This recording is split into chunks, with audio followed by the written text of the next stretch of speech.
Le débat, vous le savez, va se faire donc à partir de ce manifeste qui a été élaboré par l'Union sociale pour l'habitat en direction de cette élection européenne et en prévision de cette prochaine mandature de 2014 à 2019. On a arrondi ça en allant jusqu'à 2020. Et donc c'est Frédéric Paul, qui est le délégué général de l'USH, qui va nous présenter à la fois l'esprit de ce manifeste et puis les 5 propositions qu'il contient. Et après, je vous demanderai de réagir à ces propositions. On aura l'occasion d'en discuter tous ensemble, évidemment. Dans ce contexte de mondialisation, faire le choix de l'Europe, parce que le choix de l'Europe, c'est le seul qui permettra de choisir la poursuite du progrès social par rapport au risque de démantèlement de ce progrès social ou de ce qu'il a acquis dans nos pays. Nous avons, c'est pour ces raisons que nous avons élaboré 5 propositions dont les participants à la table ronde vont débattre. La première, c'est bien entendu la gouvernance. La gouvernance, la démocratie, le rôle du Parlement. La deuxième proposition concerne l'encadrement communautaire. La question du logement social, on le sait, n'affecte pas les échanges entre États. Le logement social comme siècle doit relever évidemment de la compétence des États membres et non de la Commission. La troisième proposition concerne la politique de cohésion et l'échelle qu'il convient de lui donner. Le quatrième thème, c'est celui du logement des jeunes, dont nous savons bien que c'est un sujet prioritaire. Enfin, le 5e thème, c'est ce lien qu'il faut maintenir avec la société civile, avec les parties prenantes, comme nous les appelons comme nous travaillons sur les dossiers de la responsabilité sociétale des entreprises. Et donc tout cela doit se faire à travers ce que dans le jargon européen on appelle la reconduction des intergroupes. Voilà, ces propositions au fond ce sont les réponses que nous voulons apporter, nous mouvement HLM, au défi de la nouvelle mandature, faire progresser la démocratie. Le modèle français du logement social, vous voyez, nous en sommes fiers.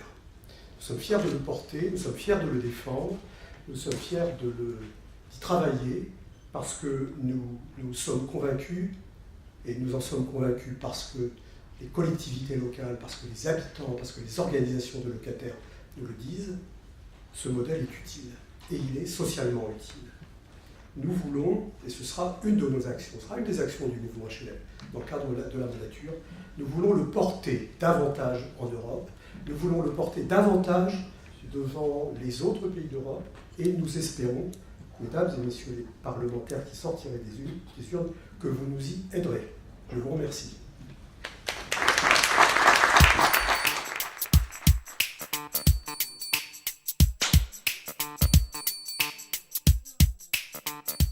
Est-ce qu'on peut commencer déjà sur cette conception du logement social à l'échelle européenne et ces modèles différents? Moi, je voudrais vous dire d'abord pourquoi je suis ici. Je suis ici en effet parce que je suis candidate. Je suis ici parce qu'une grande partie de mon amour pour l'Europe s'est construit en même temps que mon engagement dans cette famille du logement social en France et en Europe. Regardez comme notre débat, tout de suite, va dans un débat d'experts. Alors que le logement social, c'est notre quotidien, 4,5 millions de logements sociaux en France, donc plusieurs familles, arrivons-en au logement social. Nous nous interrogeons là sur la définition du logement social en Europe. D'abord, l'Europe a la sagesse de le nommer logement abordable, ce qui donne la relativité entre la ressource et l'accès au logement, qui ne serait pas possible s'il n'y avait pas la fameuse aide d'État qui permet cette compensation. Mais surtout, nous nous interrogeons sur un dossier qui n'est pas de compétence communautaire. Et donc, ça nous pose le problème de la place de la réglementation en Europe et de l'absence de place d'une Europe politique. Et donc, plutôt que de savoir comment nous pourrions faire, moi, ce que je propose en préalable, c'est que nous bâtissions une Europe politique qui permette de déterminer les compétences réelles, dont le logement social.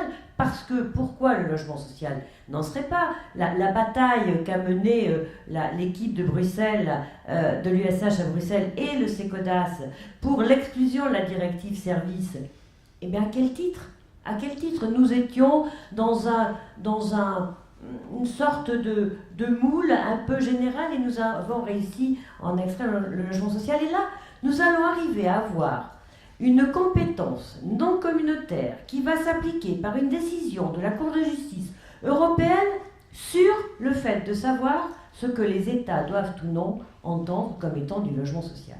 Eh bien ça, voyez-vous, c'est ce que les Français ne comprennent pas. C'est plus possible. Soyons clairs, donnons une Europe politique, donnons un rôle à chacun, passons par une Europe gouvernée, nous sortirons d'une Europe administrée, et là, nous pourrons faire clairement le choix. Qu'est-ce qui est du rôle des États? Qu'est-ce qui est du rôle de l'Europe? Sur quoi a-t-elle le droit de se pencher? Car là, en l'occurrence précisément, la Commission a pris une posture que la réglementation ne lui autorisait pas de prendre. Voilà. Quand je dis simplement restreindre les responsabilités de la Commission par rapport aux États, ça ne veut pas dire qu'il faut se passer d'une responsabilité européenne, ça veut dire qu'il faut que, clairement, la responsabilité du logement social soit une responsabilité du domaine des États, et qu'en même temps, les politiques européennes soient développées, soient construites, de manière à permettre, effectivement, au logement social de prendre toute sa place. Les institutions européennes n'ont pas de compétences directes sur le logement, si on veut, mais dès lors que c'est en permanence le primat de la concurrence, ce n'est pas seulement pour le logement, c'est pour une multitude. Quand on parle de politique industrielle, quand on parle d'autres politiques, c'est toujours le primat de la concurrence. Dès lors qu'on est dans le primat de la concurrence, eh bien, on n'empêchera pas ce qui est en train de se passer aujourd'hui, où la Cour de justice est en train, en quelque sorte, d'édicter un droit en dehors de toute législation européenne. Et ceci est une contradiction, mais elle est inhérente à la manière dont on a fait aujourd'hui les traités. À cela s'ajoute le fait que la Commission, le Conseil, je sais moins, mais la Commission en tout cas, elle considère qu'un propriétaire et un locataire, c'est sur un pied d'égalité. Il n'y a pas de différence à faire. Et donc, à partir de ce moment-là, on aboutit aux contradictions dont on est en train de parler ici. Merci d'abord de ce point de rendez-vous dans une campagne où on a vraiment besoin d'être dans ce type d'exercice, c'est-à-dire d'expliquer quelle Europe on veut, comment est-ce qu'il faut choisir l'Europe. Sur la question de la définition du logement social en tant que élément structurant pour une stratégie européenne et la responsabilité des États membres, je crois que c'est un sujet que jusqu'à présent, au fond, on a traité que de manière par accident, pas de manière frontale. Et on voit bien que, si j'ose dire, c'est pas si simple que ça. Parce qu'on a besoin de la reconnaissance d'une spécificité logement social à l'échelle européenne, mais on a besoin qu'ensuite, l'élément national, en fonction de sa tradition, de sa pratique, de ses modes de financement du logement social, puisse intervenir dans le processus. Donc, sans faire du jésuitisme, je vous dirais quand même qu'on a besoin d'une définition aux deux niveaux, parce que la définition au niveau national ne suffit pas à emporter l'échelon européen. Or, on voit bien que par rapport aux règles du marché intérieur ou par rapport aux règles de la concurrence, on a aussi besoin d'un niveau de la définition européenne. Et moi, je me réjouis par exemple, je pense qu'on l'évoquera peut-être un peu plus tard, que dans la question des financements, on renvoie à cette notion de logement social.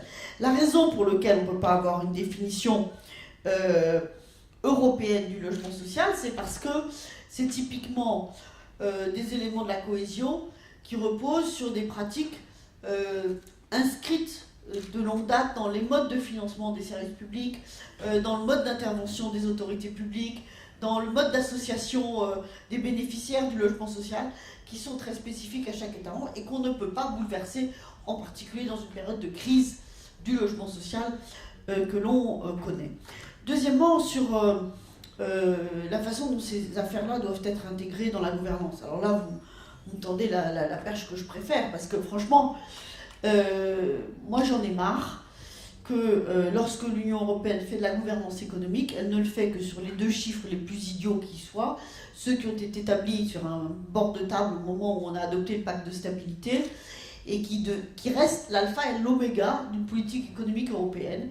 Et même quand on essaie de faire des choses un peu plus élaborées et un peu plus intrusives d'une certaine manière, au nom de la coordination des politiques économiques, l'alpha et l'oméga restent le chiffre du déficit et le chiffre de la dette publique. Or, s'il doit y avoir une gouvernance économique, la prise en compte de critères sociaux et la prise en compte de la capacité des États membres à remplir leurs objectifs en termes de logement social doit devenir un des critères d'évaluation de la performance des États. C'est un long chemin, c'est une bataille que nous avons engagée dans ce mandat, y compris sur ma responsabilité au sein de la commission emploi et affaires sociales. Et de ce point de vue-là, je me réjouis que sous cette mandature, nous ayons pu avoir un rapport spécifique sur la question du logement. C'est une complicité que j'ai initiée avec quelques acteurs qui sont dans cette salle. C'est Karima Deli qui en a hérité, très bien pour elle. Mais c'était vraiment le résultat d'un travail collectif que je crois on peut saluer dans le bilan de cette mandature, ce qui n'est pas toujours suffisamment dit et su, y compris parmi les électeurs qui pensent que l'Europe ne fait rien sur la question sociale. C'est vous dire, le jour où on sera majoritaire, qu'est-ce qu'on fera ? Parce qu'on a obtenu tout ça en étant minoritaire dans ce Parlement. C'est pas l'Europe qui vont donner si l'Europe a Comment ça s'appelle? Le truc européen? Ah, c'est ça? Eh ouais, je savais. Et ça fait du bien. Le truc européen qui fait du bien. Comment vous réagissez à la fois plus sérieusement on voit deux questions. D'une part qu'effectivement, il faut aller chercher un peu au forceps le fait que l'Europe participe à des programmes de cette nature sur le territoire de différents États. Et puis, au-delà de ça, comment faire en sorte qu'on puisse continuer à travailler avec ces fonds. Vous citiez la rénovation thermique, le développement durable, les économies d'énergie. C'est un des enjeux aussi de la prochaine mandature pour vous. Qui veut, Pervenche Berès, vous vouliez... Je me réjouis que dans le pacte de croissance, par exemple, et ça, typiquement, vous voyez, c'est quelque chose, je crois que les Français ne le savent pas. Quand François Hollande a négocié ce pacte de croissance, une des choses qui ont été incluses, c'est la remobilisation d'argent des fonds structurels qui n'avaient pas été dépensés et qu'il fallait mobiliser. Et un des premiers objets de cette mobilisation, ça a été la rénovation d'un certain nombre d'éléments du parc de logement social. Et ça a permis d'accélérer des travaux ou même de les engager. Et c'est une dimension tout à fait essentielle. Et votre reportage, il est formidable. D'abord parce que, manifestement, Patrick Le Yarrick connaissait par cœur où est-ce que c'était. Il a pu constater de visu que ça s'est beaucoup amélioré. Mais... arrête. D'abord, je ne vais pas te tutoyer dans un débat parce que je pense que ce n'est pas respectueux du débat public. À vous, madame. Voilà, à vous, chers compétiteurs. Non, la façon dont l'intervieweur est obligé de pousser les gens jusqu'à leur dernier retranchement pour qu'ils reconnaissent qu'il y a de l'argent européen dedans, ça renvoie à la première chose que je vous disais tout à l'heure. Il faut quand même que cette dimension européenne, elle soit lisible. On ne peut pas uniquement devoir défendre le logement social et notre possibilité de faire du logement social quand on en discute à l'échelon européen, obtenir du financement européen et que ça ne se voit pas. Et moi, je suis frappée. Dans cette campagne, le charme, c'est qu'on fait beaucoup de déplacements de terrain. Je suis à mon 10e déplacement de terrain. Et à chaque fois, il y a un financement européen et ça ne se voit pas. Et ça, c'est une particularité française. Même que l'affaire du guichet et des conditions de mise en œuvre, bien sûr, il y a des exigences européennes. Mais il y a aussi un surclassement national. Et dans le choc de simplification, je pense que la façon dont les financements européens sont mobilisables avec des couches supplémentaires de contrôle et de complexité de mobilisation, je pense que du côté français, il y a un vrai travail à faire. Et j'ajoute, dernier point, que l'affaire du guichet unique, c'est un point que nous pouvons soutenir. Mais moi, s'il n'y a pas de visibilité de tout ça, je pense que ce n'est pas raisonnable. Et donc tous ceux qui bénéficient, qui se mobilisent pour arracher ces financements, ensuite, on a vraiment une responsabilité pour que ça se voit davantage. Et pas juste un petit drapeau en tout petit comme ça en dernier, après tous les autres.